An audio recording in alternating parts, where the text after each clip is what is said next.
Do you plan your agenda completely full? Quickly visit a good friend, but you haven't finished your tea yet, or you have to go to the next appointment. Nice, of course, unless you do this for another reason. Or maybe you're sitting on the couch at home. Open your Instagram and see that the people around you are doing fun things. Suddenly you get the feeling that you should do something fun, and you are afraid of missing out on everything.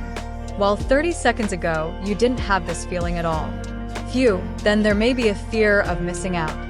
Indeed, the fear of missing out, abbreviated FOMO. In this video, we tell you how to recognize FOMO, how it arises, and perhaps even more importantly, what to do about it. The fear of missing something important or fun is basically nothing new. Yet FOMO has only really become a household name in recent years. This is mainly due to the explosive growth of social media. Suddenly we can see what our friends, family, and others are doing anytime and anywhere via Facebook, Instagram, Snapchat, and WhatsApp. And often interesting things are shared, such as parties, trips, and holidays. With FOMO, you are afraid of missing out, and that is why you always want to be there, even if you don't really feel like it. How do you recognize this? You feel restless when you spend an evening at home. You feel like you have to make the most of every moment of the day. You feel the pressure to go to work when your colleagues are also going. Or you have the feeling that everyone is always doing fun things that you are not there. Susceptibility to FOMO depends on personal factors. The study by Przybylski, psychologist, and colleagues, 2013, shows that people who score high on FOMO are on average less happy and less satisfied with their lives than people who score low on FOMO. In addition, they feel that they have less control over their lives and feel less connected to others. A feeling of emptiness may be experienced. The pressure to also live up to an ideal image. If you're not in a romantic relationship, you don't belong. So go ahead. Even if there are no butterflies in your stomach yet, you start dating because then you belong.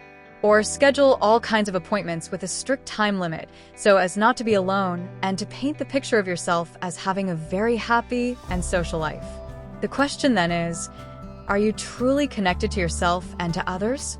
FOMO is therefore related to uncertainty and dissatisfaction because you pay attention whether or not you are confronted with it through social media, to things that you are not aware of or supposedly do not meet the ideal image. What can you do about it? FOMO is all about being hard on yourself. Why do you need something from yourself all the time? Sounds cliche, but try to let this go. If you have the feeling that others are doing things that you have to do too, you react out of fear and not out of the feeling that you really want to do something. You only want to be there because you're afraid of missing out. You want to belong.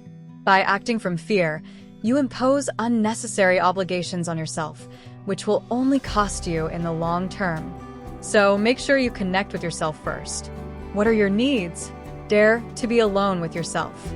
It may be difficult at first, but we always say, without discomfort, there is no change. So keep going. Don't be distracted by social media or the so-called ideal image. And finally, dear viewer, limit your telephone and social media use. Very nice to have a smartwatch where you can see your messages popping in every minute of the day and then view them directly on your phone.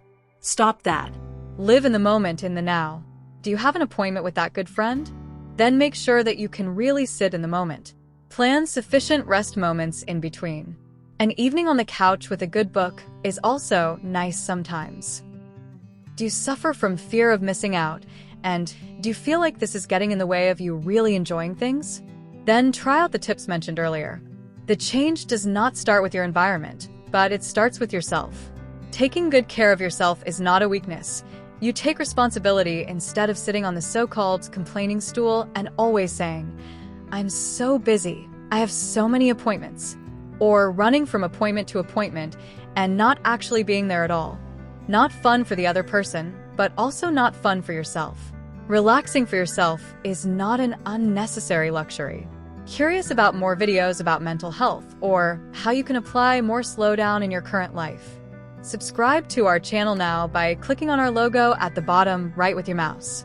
Like the video and leave a comment below the video for questions or tips. Thanks for watching and see you next time.